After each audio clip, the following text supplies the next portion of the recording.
Hello. Hello, Atomic Elbow. You are my audience right now, which is honestly one more audience member than I'm used to. I'm used to just kind of doing this on my own. So, welcome. And if you're watching this on YouTube, I'm planning on doing live streams on Mondays and Thursdays around 9 p.m. So if you want to join, feel free to join on Twitch. Yeah, so I actually have notes today, which is something that I don't normally do.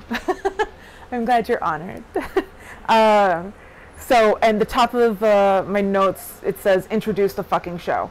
So I'm going to make sure I do that. I'm working on getting the tagline exactly right, but it is something along the lines of the only unscripted history podcast, and if there are more out there, please don't tell me, because I like feeling special. I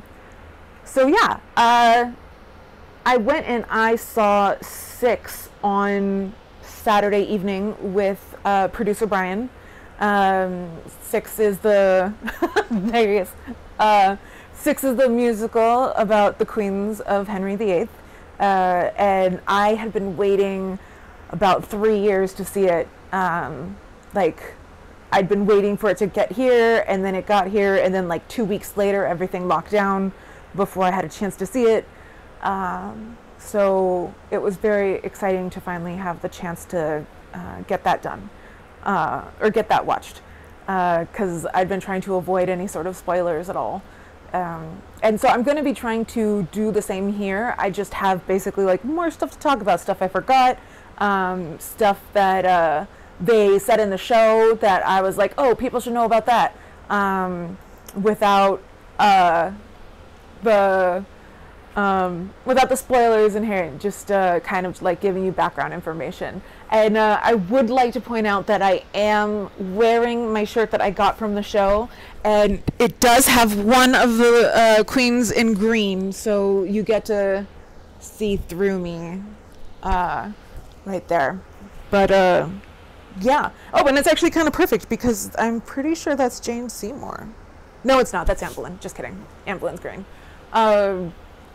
Yeah, so I'm going to go into my notes here that I have. So one of the things that I'm gathering they added for Broadway is that they added more actual historical context, which is pretty cool.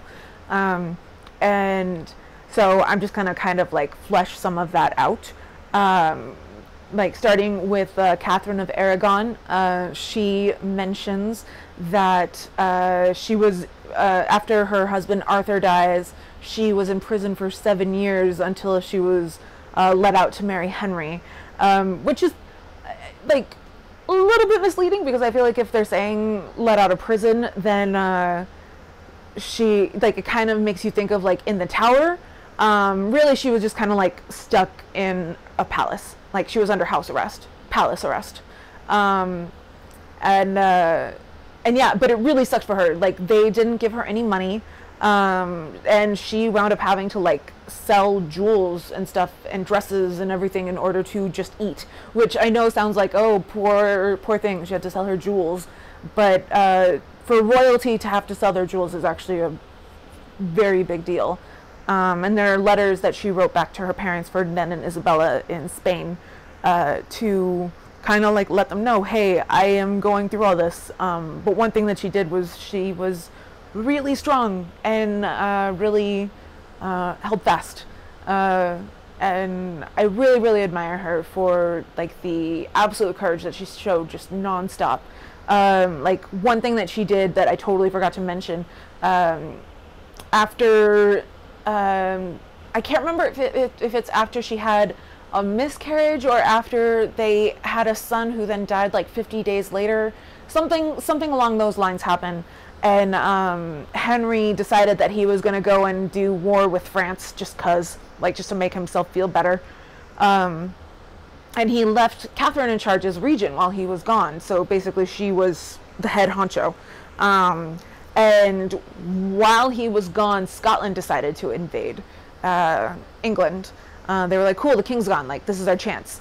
And Catherine wound up just totally kicking ass and taking names. She rode into battle like super pregnant, and like I have very mixed feelings about it, because for the main thing, like, oh my gosh, she's this amazing strong woman who like I super admire, but also like this was the first Jacobite rebellion, kind of like, and it led to what wound up being the genocide of the Scottish people, like directly. Like this wasn't the first official rebellion, but it was like the thing that led into them. And lots of Scottish people were killed in battle. But we're focusing on Catherine, so we're going to focus on that part. And then like another thing that they don't really mention that much, but I'd kind of like to just emphasize, is just the way that she was treated when Henry decided that he didn't want to be married to her anymore. Because like I'm pretty sure I mentioned, he decided that he didn't want to be married to her anymore before he decided he wanted Anne. Like he was already pursuing how he could get the marriage annulled. So everyone says it's all Anne's fault. Even the show said, you know, oh, like he did it because he wanted to be with her. But really, like it was something that he was already looking into, because she was several years older than him, and so by the time that that this was all happening, she could no longer have children. Like they were married for at this point they'd been married for 19 years, so that was a long time. And when they got married, she was in her early mid-20s, I think.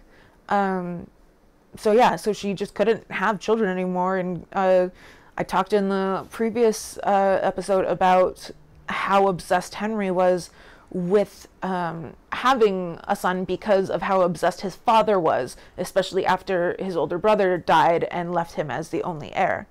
And because it was such a new, dynasty, like Henry was only the second Tudor monarch.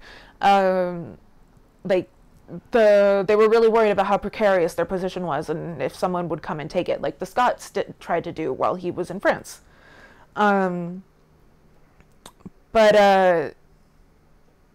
when he decided he was done with Catherine, he was really, really, truly awful to her, and just made her as miserable as possible. I know I went into it like just worst castle after worst castle for her to stay in, and she wound up getting super sick and dying. And like, so while she technically died of like natural causes, it might have been like cancer or something, we don't know exactly. It was the last couple years of her life were really sad, especially being separated from her daughter. But one thing that was consistent with all of the wives is that Henry just had such a quick turnaround with all of them. So when like he was married to Anne before Catherine was even dead, and so that made it so that the Catholics were refusing to ever accept Anne as his actual wife and queen. It wasn't until after Catherine died that they saw him ironically as single. Like they were like, oh, now his actual wife is dead, so now he can get married to someone else, even though at that point he was married to Anne Boleyn. But like, so there wasn't even turnaround with that one. But like with Anne and Jane Seymour, Henry and Jane were engaged the day after Anne's execution, I think, and they were married within 11 days. There was a gap between Jane and Anne of Cleves. Then Anne of Cleves was pretty much overlapped with Kathryn Howard. Kathryn Howard was one of Anne of Cleves's ladies in waiting, because Henry has a type. And then there was a little bit of time between Catherine Howard and Catherine Parr. I'm going to drink some water. 1 second. Hopefully this is not too dry. I always worry because like people just assume that the Tudors are super boring, and so I'm trying to like make them interesting, and I worry that like I'm so excited that I'm blinded to how dry other people might be finding it. But is Smeagol being picked up? Can we hear Smeagol? If you can hear weird noises, that's Smeagol in the background. She just wants attention, and so she's making strange noises. So yeah, so I'm going to talk about how, all of them had connections to each other, and I totally forgot to mention that. So my favorite is the fact that Catherine of Aragon was the godmother of Catherine Parr. So the first wife was the godmother of the last, which I just think is wild. Anne Boleyn and Kathryn Howard were cousins. And then Anne of Cleves wasn't really connected to anyone. But Jane Seymour was, I believe she was also related to Anne and Catherine, but the letter that Catherine Parr is writing at the very end of 6 is to Jane Seymour's brother, who she was in love with. And I totally forgot to talk about that. I like it introduced it and then totally skipped over it. So in when, oh goodness, okay. I'm trying to figure out how to say it. So I want to say the warning again. There's child abuse that happens here. Like, or at least very questionable actions. So when Henry did die, Catherine basically like immediately married Thomas Seymour, the man that she was in love with and who she had been writing to at the beginning of her song in 6, who was Jane Seymour's brother. She had wanted to marry him before Henry decided that he wanted to marry her and sent Thomas Seymour off, like to Ireland, I think. I can't remember exactly. But after Henry died, Thomas was back, and they basically got married like right away. And actually, it wound up costing her most of the support that she had, because people were so insulted that she got married so soon after her husband died. Like there was a certain amount of mourning that you were expected to go through before even considering marrying again. So they did get married. And one thing that was really awesome about both Catherine Parr and Anne of Cleves, they really took the children, like their stepchildren, like under their wings, because they saw how like deprived of love they were. Like once Catherine of Aragon was sent away, Mary had no one who actually really loved her. She didn't have any sort of affection. Anne Boleyn was, from all accounts, an extremely doting mother and absolutely loved Elizabeth. But she was executed when Elizabeth was only like 2.5. And then Edward, their brother, like his mom died 11 days after he was born. So they were all just like desperate for some sort of maternal figure. And Anna of Cleves and Catherine Parr really stepped into that. Kathryn Howard did a little bit as well, but she was like younger than them. So there was only so much that she could do as like a stepmother figure. Yeah, so after Henry died, so here's where it gets weird. After Henry died and Catherine and Thomas got married and moved to like a country estate, they had Elizabeth come live with them because she, you know, didn't have anyone. And they were very close, but just like, to sum it up, like, best case scenario, Thomas Seymour was creepy. Worst case scenario, he was a child sexual predator. There are accounts of him behaving inappropriately with Elizabeth, like just really, and the thing is that because of the time that it happened, like there was a lot of victim blaming going on. Like people thought that it was like the adolescent Elizabeth's fault somehow. And it's weird because like it both seems like Catherine Parr did not know about it, but at the same time, like there's at least one case where she kind of participated in it, which is super weird. Like I can't remember what the exact context was for it, but like Elizabeth was wearing this dress and like Thomas started, like the two of them, both Thomas and Catherine, started like cutting pieces off of it until like she wasn't wearing a dress anymore.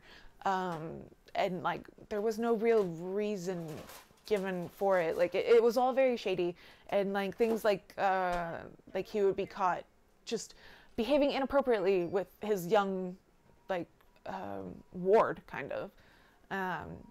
And so yeah, that kind of gets really brushed under the rug. But okay, that's all I'm going to be talking about with any sort of child abuse. So let's see. A thing that really bugged me in the show, and I'm not going to be like going into spoilers here, like I said, but in the show, basically they're all singing about like how they were treated by their husband that they were all married to, and kind of like deciding, like trying to figure out like who had it the worst, right? And like Jane Seymour's entire premise is like, oh, I had it the worst because I died and my son didn't have me raising him, which like first off he wouldn't have anyway, because that's not how royal babies worked. When a royal baby was born, they were immediately sent to their own household, like in the country far away. They had like their own servants and their own like people waiting on them. Like if it was a girl child, the girl would have ladies in waiting already. When Elizabeth was declared the legitimate heir to the throne and Mary was delegitimized, Mary was taken from the household that she had and put in Elizabeth's household as one of her ladies in waiting, which I'm sure did not make things awkward and bitter at all for Mary. So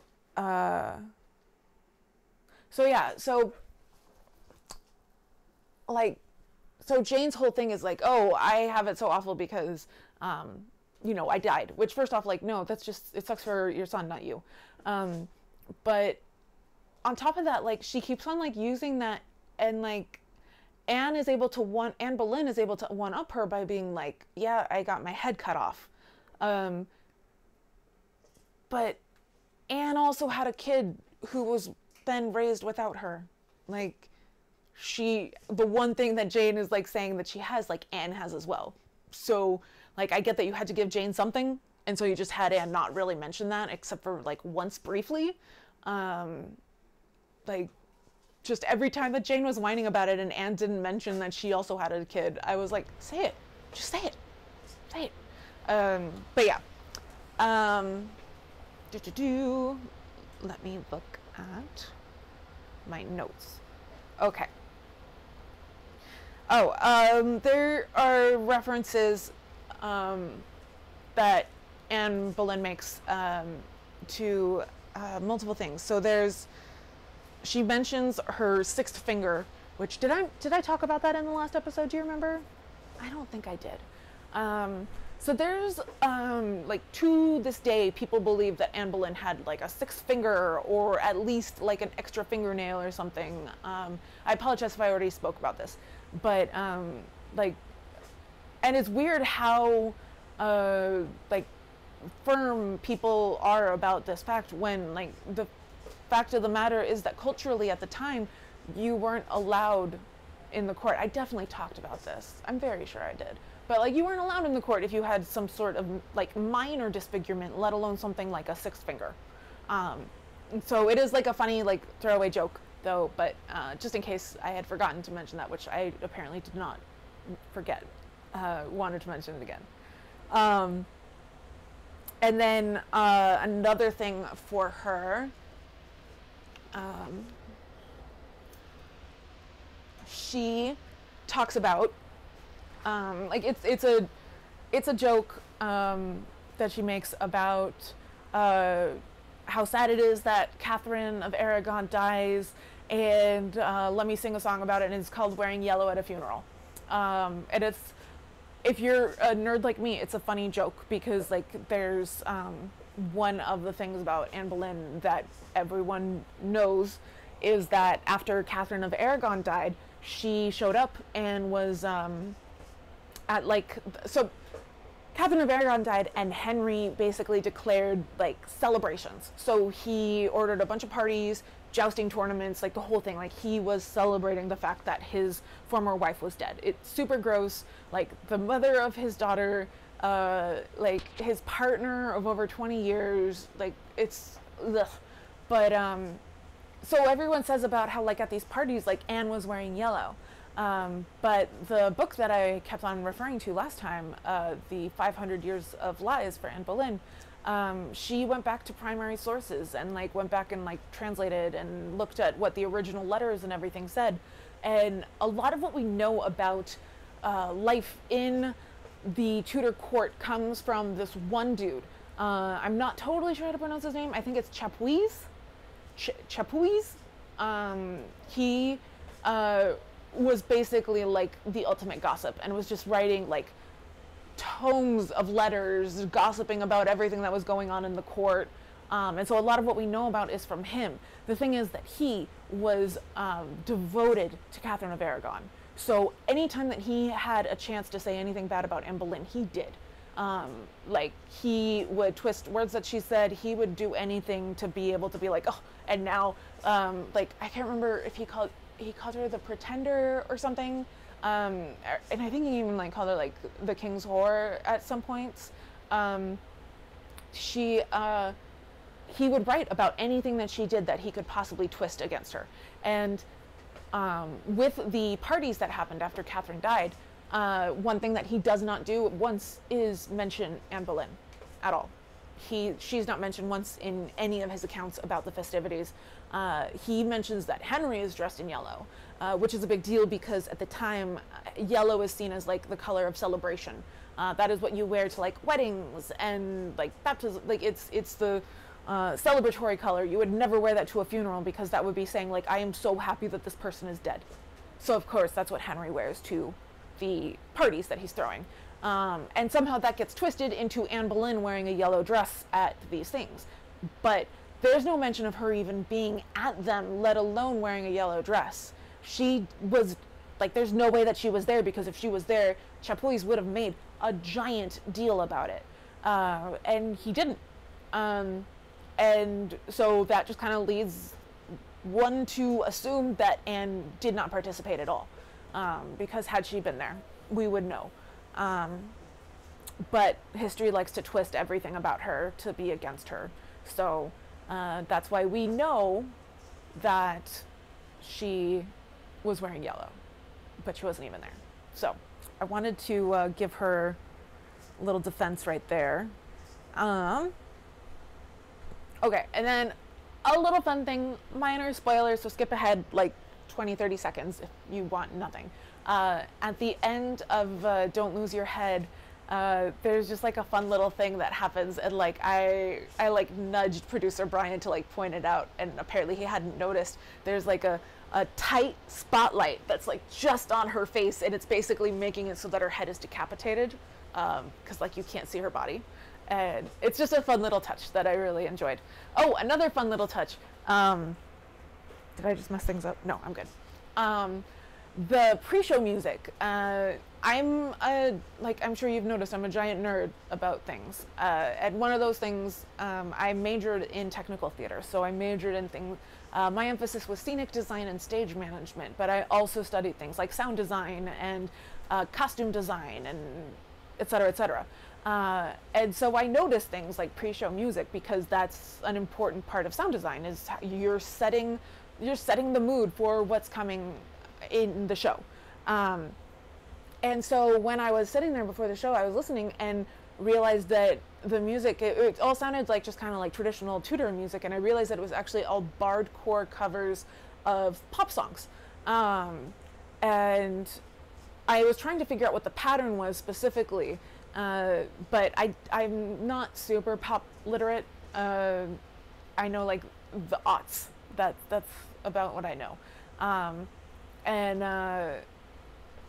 so our seats were right in front of the sound booth, which meant that we had like fantastic sound, because like the sound booth is placed so that they have like the best spot in the house for sound, so that they know if it sounds good to everyone.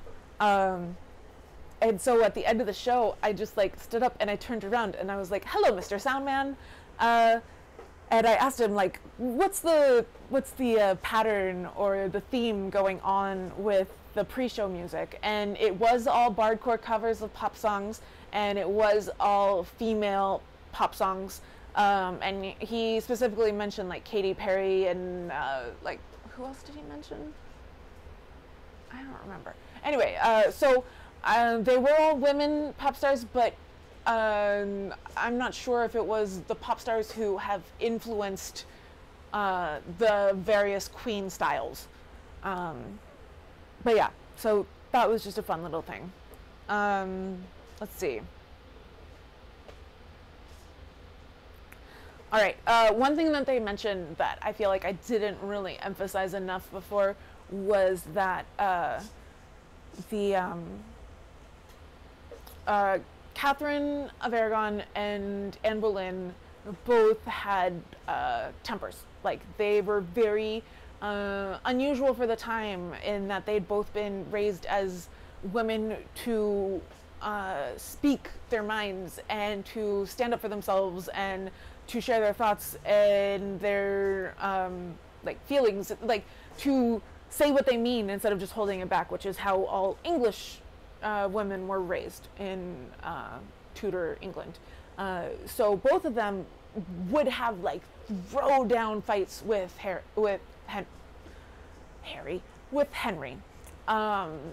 and like both of them, like with Catherine, like, you know, for the first decade and a half or so, and then Anne for, you know, the first half of the marriage, they would then have like really passionate makeups, like obviously they would have makeup sex, but they would like have really, really emotional reunions and make up with each other, and whereas that was then contrasted with Jane Seymour, who I went into in the first episode about how like we think that she was this like sweet, unassuming, innocent person, but she was actually like fully like scheming and planning and plotting. Like, part of what she knew was that in order to keep Henry happy, she couldn't fight with him at all. She couldn't push him on anything. She would be like the meek, subdued, obedient wife that he wanted, at least at first. Like, at the very least, like, we don't know her exact thoughts, but her, at least she would have been thinking to stay that way until she had the security of having produced an heir. So if she had survived after the birth, who knows, maybe she would have stood up against him and stuff, and maybe they would have had giant throwdown fights, but maybe we would have seen another side of her, but we never got to see that. So then, then for Anna of Cleves' song, it's like, it's very like Tinder-y. So like she sings about the profile picture, and like they did like the swiping thing and everything, and they had like a little mini montage before they introduced her, of other Smeagol, you're fine. Like other royalty that Henry had considered before he picked Anna of Cleves. Like, he got portraits of a bunch of different qualified women from around Europe, and so the ones that they showed were Christina of Denmark, and they mentioned that she was in a love match with the Duke of Milan, so she is later on known as Christina of Milan. And one of the things that she is very well known for is the fact that she did get a proposal from, I mean, not directly from Henry, it would have been probably through Cromwell, and her response was, I only had, like, it was only something along the lines of, like, I only have one head. Maybe if I had two, I would accept this proposal, but since I don't, no thank you. Which I think is fantastic and hilarious. And then the other one that they show is Armania of Cleves, who is Anna of Cleves' sister. Henry literally had two portraits in his hand. He had one of Anna and one of Armania. I always forget how to say her name. Armania. And was like, okay, which one? Like, he basically did like eeny, meeny, miny, mo, and went with Anna. But it was like it could have gone either way. And so I really liked that they added those into there because I think that that's really fun. And another thing I definitely was pleasantly surprised by was the House of Holbein song. Like, it's a fun song. The staging is amazing, and it is so funny. And it is like most of the songs were staged about what I was kind of like picturing in my head. House of Holbein was like way beyond. And like there's a lot of like fun little word plays in the song. Like they really like to use the word nine and like mess around with that. One of the better examples is they say, we'll turn this wir, which is German for four, into a nine. And that's just funny, I think.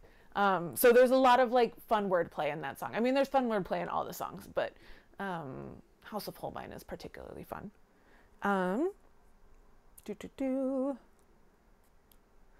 Okay, so I mentioned how Cleves and Parr were both really really good with their stepchildren, and that maintained like with Anna of Cleves, she had a relationship with her stepchildren who would then be considered her nephew and nieces because she was considered the king's sister after she agreed to the divorce. She like maintained her relationship with them, and she like it seems like she was one of the only people to ever show Mary the First any real affection. Like one of the things that kind of shows how that's probably the case is if you look at the tomb of Anna of Cleves. It is gorgeous. It's huge. Like, and it is clearly put there by someone who loved her. And the person who put it there was Mary. And like, there's a lot that you can tell from tombs, especially like nobility tombs. There's a lot of symbolism going on, lots of different stuff. Like one of the things that I really love. So I mentioned earlier, Elizabeth was only like 2.5 when her mom was murdered. So she definitely didn't have any real memories of her, but she also definitely had, like she definitely felt that loss, and she felt a connection to her mother anyway. And the two hints to this that we have, one is the tomb that she ordered and like had designed includes references to her mom, like her mom's mascot, whatever, was the raven, and Elizabeth's tomb has homages to ravens on it. And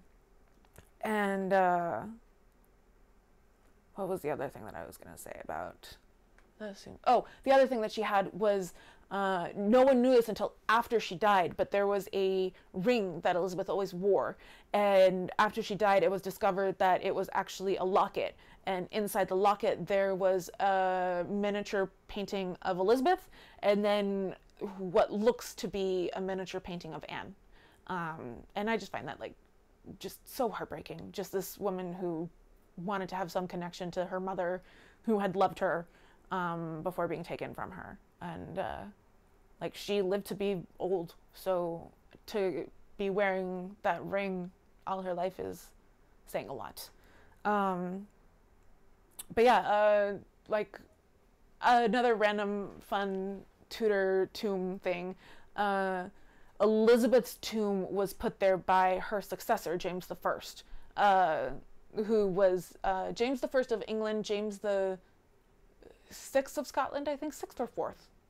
The V has an I, but I can't remember which side it's on.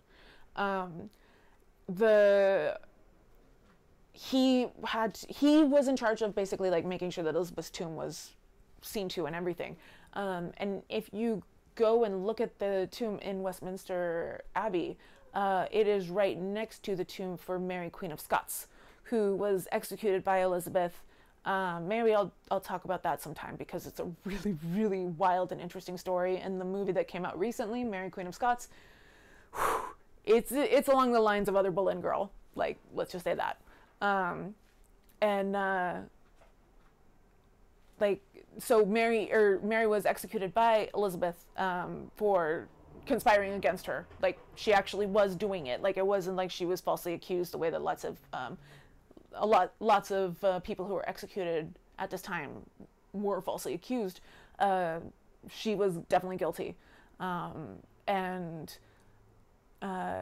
James, like, he saw to it that Elizabeth had the tomb that she wanted and everything, but then he went and saw to it that his mom, who was buried right next to her, had an even better and grander and bigger tomb.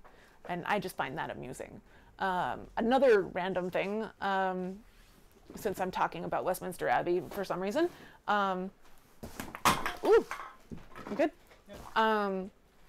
Yeah. In the Victorian era, someone went down to kind of like explore the vaults under Westminster Abbey, which is where the people are actually buried. Like, they're not buried in the things that have like the life-size statue of them, like the things that look like they're caskets. They're not. Those are just monuments. And then there are like tunnels underneath, and the people are actually buried within the tunnels. And so this guy in Victorian times was tasked with, they had never been able to locate James I's tomb after his death. And so he was tasked with finding that. And so I want to think intentionally, like, they were pretty sure they knew where it would be, but they weren't positive. And he basically looked everywhere else except for there first. And he said something along the lines of like thinking like, oh no, it wouldn't be there. But I like to think like he did that on purpose, just so that he would be able to explore everything instead of like just finding it and leaving. But one of the things that he found down there was that, well, first off, like, James was buried down there. He was hidden between, who was he hidden between? I don't remember. He was in between two other people. But my point of bringing this up is that he found Elizabeth and Mary I caskets, and basically, like, there had been like a little room off of the main path, and he like went and like wiggled into this like little opening and found a room with two caskets in it, and they were stacked on top of each other. So whoever buried Elizabeth made the definite deliberate choice to take her casket and put it on top of her sister Mary's casket, just in like one final like fuck you, Mary. Which, like, I have a lot of conflicting feelings about Mary. She had a really shitty life. I feel really bad for her, but she also then murdered a bunch of people. But, like, honestly, it wasn't a lot more than most monarchs at the time did. She just gets the most crap for it, I guess. But, like, both Elizabeth and then, like, Henry, like, clearly it was something genetic. They really liked executing people. So, yeah.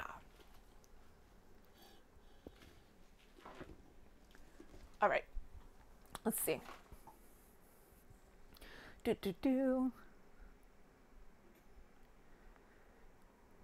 Okay.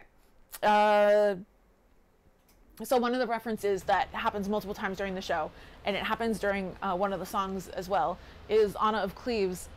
She has a palace in Richmond, and she mentions it multiple times. Like, and I really like it in the song. Like, it's just like a really like little like badass moment in her song. Nobody says that, or nobody cares that I need a rich man, or something rich man doing my thing in my palace at Richmond. I'll feel really dumb later for forgetting that lyric. But Richmond was property that belonged to Anne Boleyn. And after she was murdered, it was taken from her, and eventually it was given to Anna of Cleves, which is just, Henry's so classy. Just a classy, classy dude. So yeah. And then I'm pretty sure that I mentioned this in the first part, but it is brought up in the show. So I want to make sure that it's brought up. I was going to listen to the last episode, but I just ran out of time. But Henry didn't say goodbye to any of the queens that he, both Kathryn, Anne Boleyn, and then Kathryn Howard.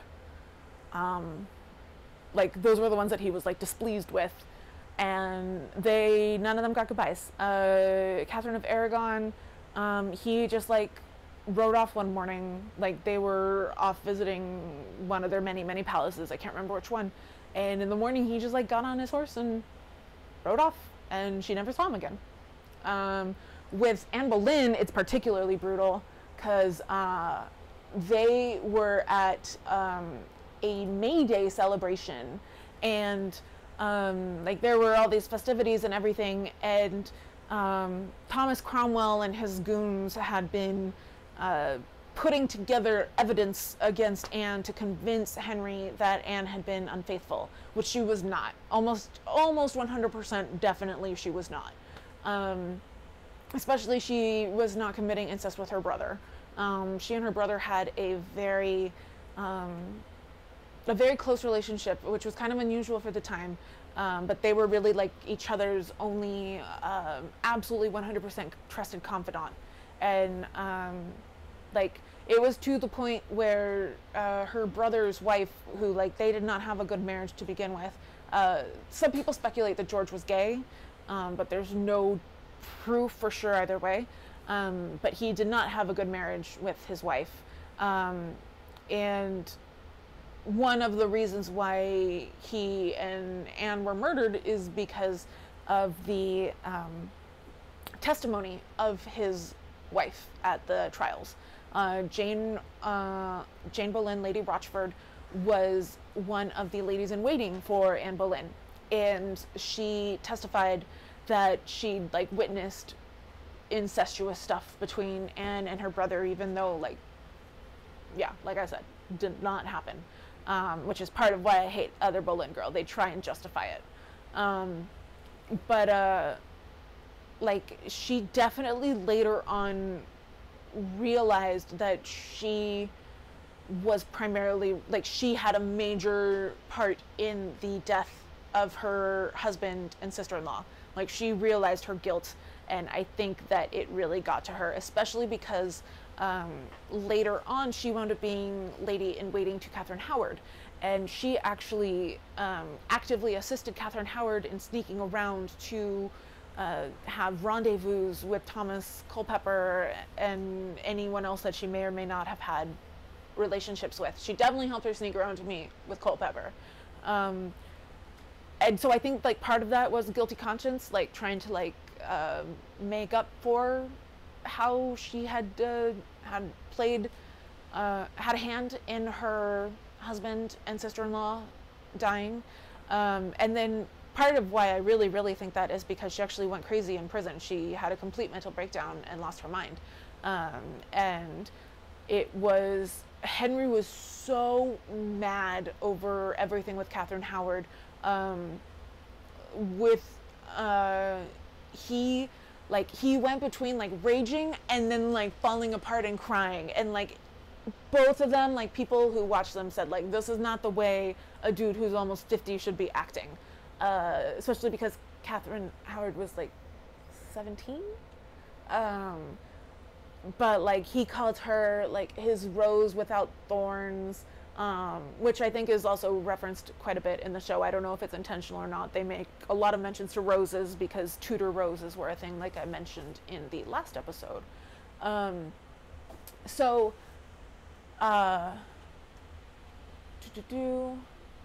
was I going with that? Oh, right, Lady Rochefort.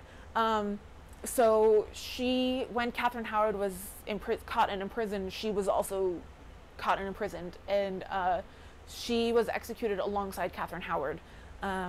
And Henry was so mad that he actually went and got like a special, like he changed the laws to make it so that you could execute someone who wasn't of sound mind, because he wanted to execute Lady Rochefort so bad. It was illegal to execute someone who had lost their minds, and he went and changed that specifically to be able to do that with her.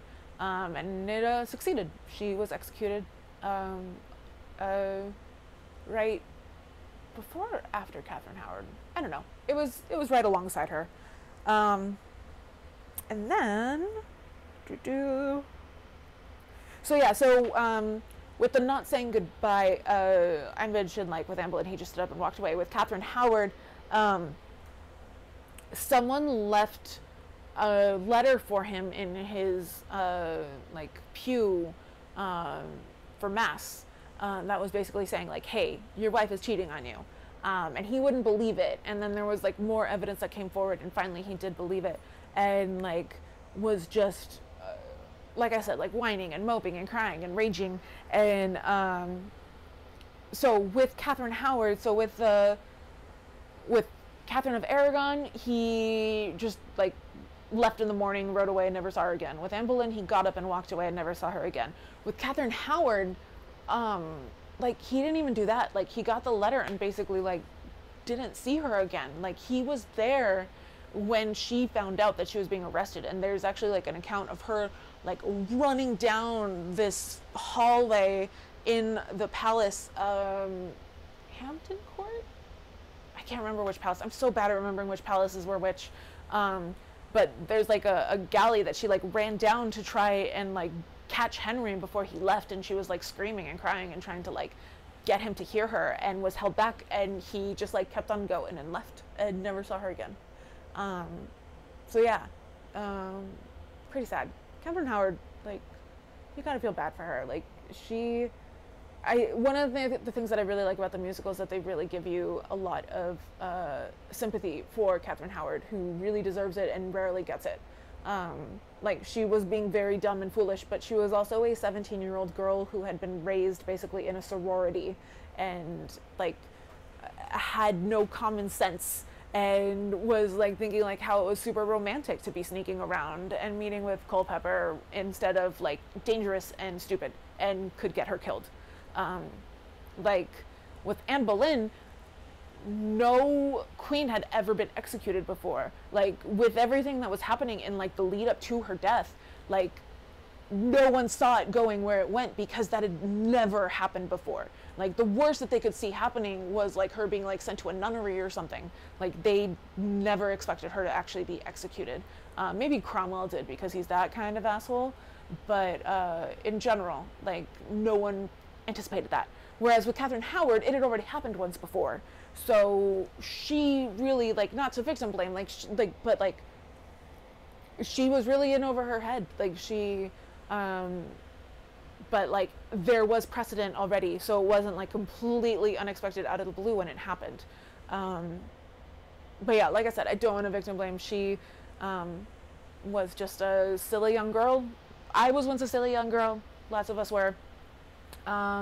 We are generally not executed at the age of 17 for being silly young girls, though, generally. So yeah, okay, we are almost done. Like, I actually, like, here are my notes, and I'm almost done. I know you probably couldn't actually see that. Okay. Okay, so just like a quick note, Catherine Parr, she had been married multiple times before, only twice before Henry.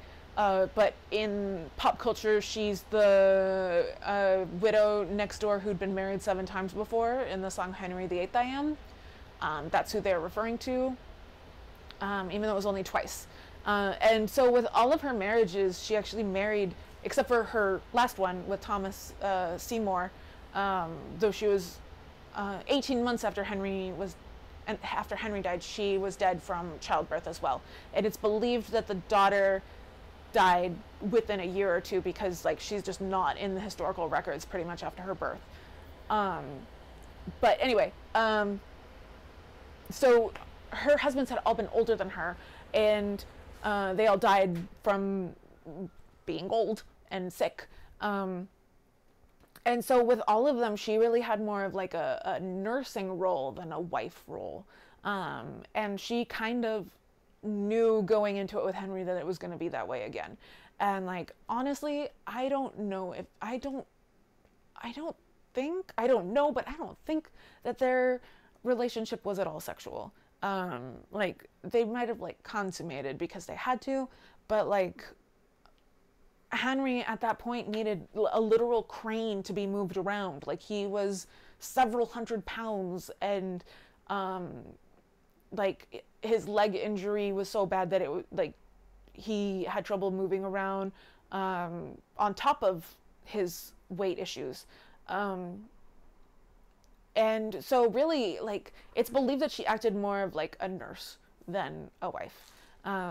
And really kind of like took care of him when things got bad. It's believed that she might have been someone who drained the ulcer on his leg occasionally, which, oof, and you know that like he could not have been pleasant during it, because from all accounts it was painful and gross, and like Henry's not someone to kind of like hold his temper back when something painful and gross is happening to him.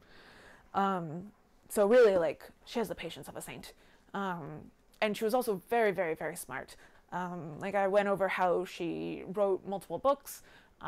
Like she like did way more in terms of education and writing and such than most women ever did at the time. Like at that time, most women couldn't even read or write, and she was publishing books. Like, and she also did wait until after Henry died to publish her books, and I find that kind of amusing. Well, like she was smart. Like I can't remember if I went over this before, but there were people who were trying to frame her and get her in trouble with Henry and hopefully like depose her, like other wives had been. And what she did was she actually like found out and like ran ahead of the people who were going to go and like snitch to Henry, and like basically like sweet talked her way out of it with him directly. Like they'd had like a theological debate earlier, and he'd been really mad at her, and she was kind of like standing her ground, and so she went back and she basically like told him like no, like, I'm sorry if I just like made a thump with the microphone, like, I'm just a poor stupid woman. I don't know what I'm talking about. I was just asking a question because you are so smart and so wise and you know so much. And so I was bringing it up hoping that you would educate me. And it worked like a charm. Like, very shortly after, the people who were trying to like depose her came in to try and snitch at Henry, and instead he flew off the handle at them and was like, we're friends. Like, how dare you like insult her? Which just the fact that like he called her his friend, you know. So okay, only 2 more bullet points, and then I am good for tonight, I think. There is a reference really fast to the dissolution of the monasteries. It's a very funny line if you're a nerd like me. What happened was when Henry left the Church of or when he left the Catholic Church and founded the Church of England, like it took them a while to kind of figure out what the Church of England was. For a while it was just kind of like Catholicism without the Pope, like Catholicism but Henry's in charge. And in some ways it kind of is, like it kind of like wound up becoming like Catholicism light a little bit. Hopefully I'm not offending anyone by saying that. I'm not a Church of England expert. But when all of that happened, one of the things that happened was there were a lot of like ancient monasteries around England, and he dissolved them all, and it was not great. Like some of the monks got like executed like really, really horrifically in front of people. It was a huge scandal. It turned a lot of people against him. And like the scandal from it never fully died down during his reign, I don't think. Like, and it was still going on when like Elizabeth was in charge. Like, not as much, but it was still referenced. People had a long-term memory for that. And like that ties into in the last episode how I talked about how Cromwell and Anne Boleyn like disagreed on what to use the money from the monasteries for. Yeah, the dissolution of the monasteries is referenced as like one of the worst things to happen, and it truly is. Like it was just like I mean, the only thing that keeps it from being genocide is that like that's not a like it's a like Judaism is definitely like a cultural identity, whereas like Christianity, Catholicism is kind of like an aspect of who you are as an individual more. At the time it was like the country. I totally forgot where I was going with that. The dissolution of the monasteries, right. But it was kind of like no matter which way you fell on the spectrum, you knew that what had happened with the monasteries was bad and wrong. Like, no, like, people were just kind of like being like, no person who's devoted their life to God should die in that way. And so, yeah, so it didn't go super great. Yeah, so I just want to finish up with, a message that I think is very important. And like, again, without spoiling the show, like, I'm just going to let you know, like, this is, part of the overall message. Like saying that your team so-and-so is bullshit. It just is. Pitting them against each other to compete. Like, I mean, you absolutely have your favorite. Everyone has their favorite Tudor queen. Like, it's not possible to not have your favorite. Like, I'm sure, I don't know if I've mentioned it maybe once or twice, but I really love Anne Boleyn, you know? Like, everyone has a favorite. So, like, but even though I love Anne Boleyn, I still really feel for all of the other women. And I don't like thinking of it as one woman versus another woman. It was these women who were not against each other, but against the man who chose to marry each one of them. And so to put them against each other is just ridiculous. It's like putting minimum wage workers against each other instead of the bosses who aren't paying them. It's kind of like, don't be pitting the women who were victims of this man against each other instead of, you know, going against the men instead. And so, yeah, like, and I just find it extremely ironic that, like, while they did kind of like go into that, they were still selling merch that had like team each queen on it. And like before the show, when I saw it, like, I was like, well, I would love to have something that says Boleyn on it, but like, I don't want to say Team Boleyn because I'm not Team Boleyn. I just really like her. So yeah, so I found that weird, like that the message of the show is this, and then they kind of go against it in their own merch.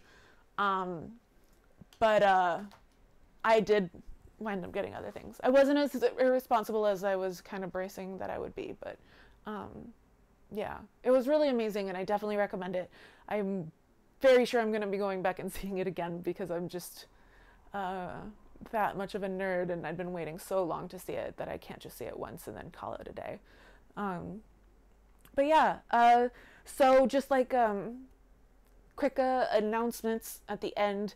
I've been posting about it on the Facebook page, but I'm going to be trying to do live streaming every Monday night and every Thursday night at 9 p.m. Eastern time.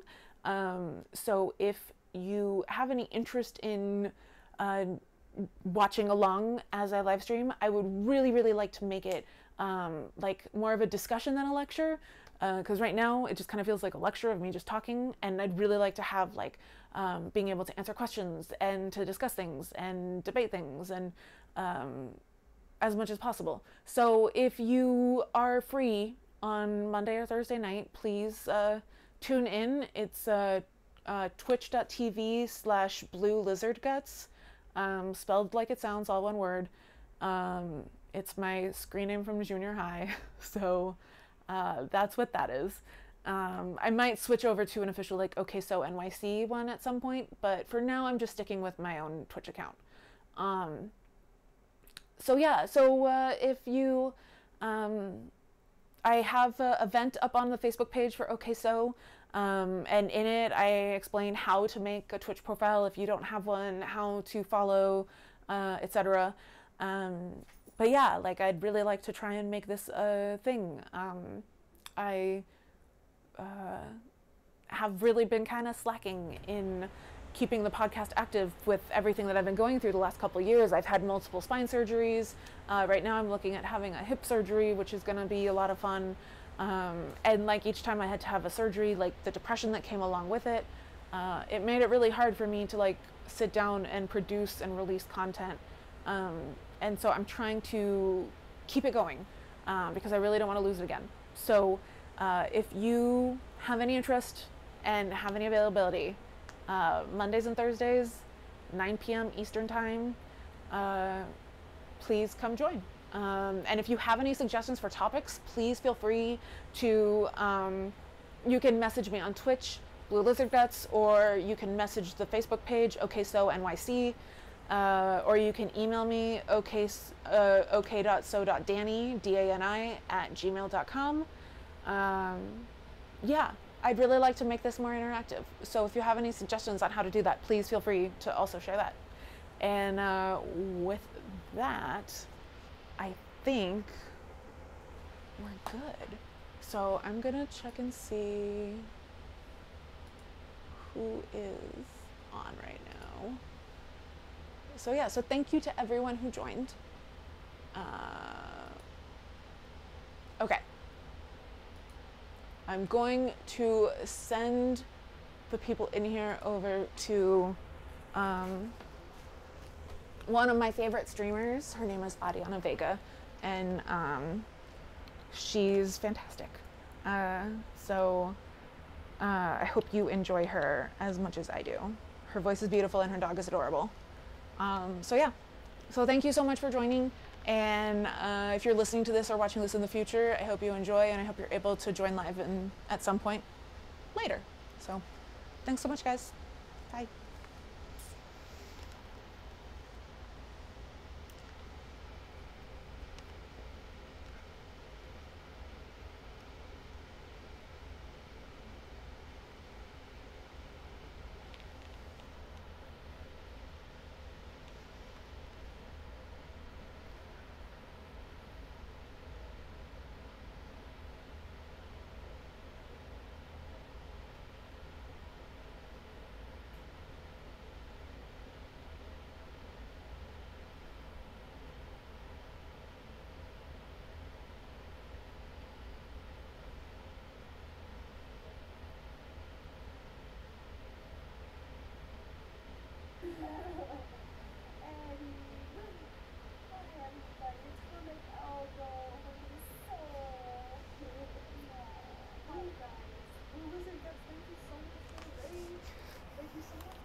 Not her daughter.